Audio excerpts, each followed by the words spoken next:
Hello everyone, my name is Roya, and today I'm going to tell you guys all about what I'm going to read for the Read Them All-thon.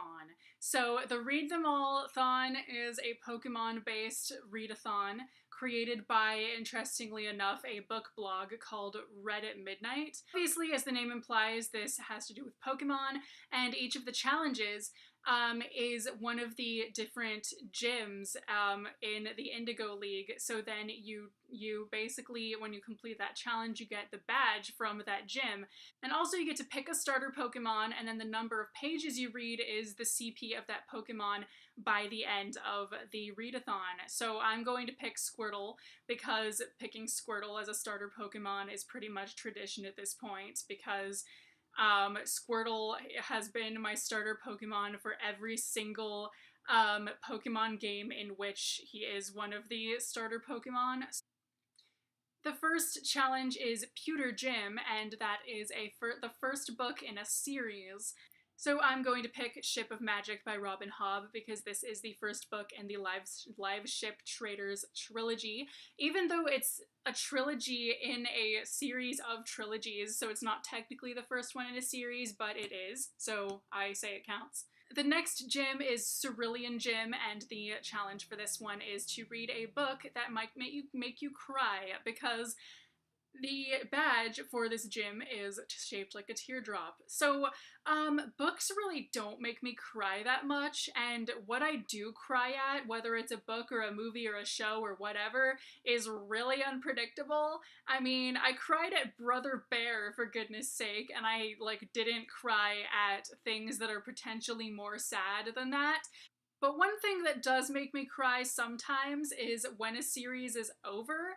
I mean, a couple of my favorite animes, whenever I watch the whole thing and get to the end of the series, I start crying just because it's over. So I figured I'll just pick the last book in a series for this that I haven't read yet. I'm going to pick The Rise of Endymion by Dan Simmons. I have no idea if this is really gonna make me cry or not, but honestly it's about as likely as anything else on my shelf is. The next gym is the Vermilion Gym.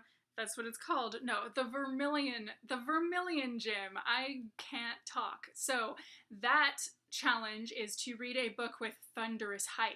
A Court of Mist and Fury by Sarah J. Maas, because this is the sequel to A Court of Thorns and Roses that everyone is talking about lately. This gym is Celadon Gym, and the challenge for this is to read a book that features diversity, and I'm going to go with The Other Typist by Suzanne Rindell, and I'm already 100 pages into this one, so I'm just going to not count the first 100 pages towards the number of pages completed by the end of this readathon, basically. Next gym is Fuchsia Gym, and the topic is to read a book with a great romance. So for this, I'm going to pick Anna Karenina, which I am currently reading with Vanessa at Paper Fairy.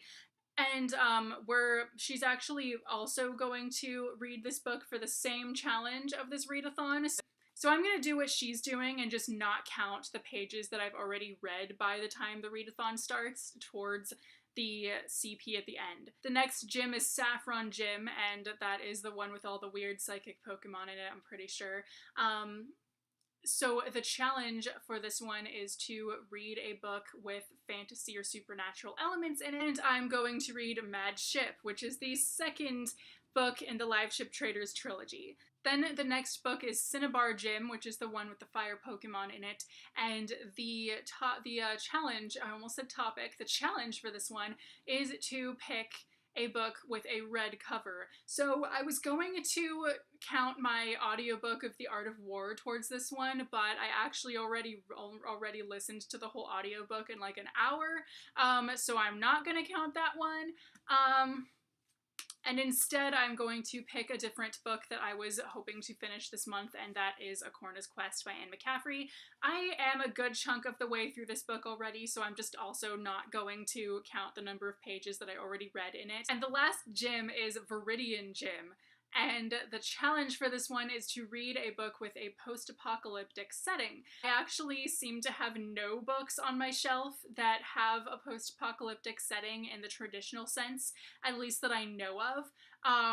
So what I'm going to do is count The Hero of Ages, the third Mistborn book, as this challenge, because technically it is a post-apocalyptic setting because there's ash floating around everywhere and mists that eat people or whatever the heck is going on by the end of the second book. I'm not really sure. So technically, with the happenings of what happened before the first book and what happened at the end of the second one, either of those could be kind of considered an apocalypse. So yeah, there we go. These are the books that I'm going to read for the Read Them All-thon. And basically, this readathon goes for 3 weeks, so it's a good thing that that all my books are ginormous, or most of them are anyway. So I'm not sure how many of these I'm going to finish, but yeah, we will see. So it goes from the 14th of August to the 4th of September, I think, and so I will leave the links and all of the information and the dates and everything down below in the. Thank you so much for watching, and I will see you in my next video. Bye!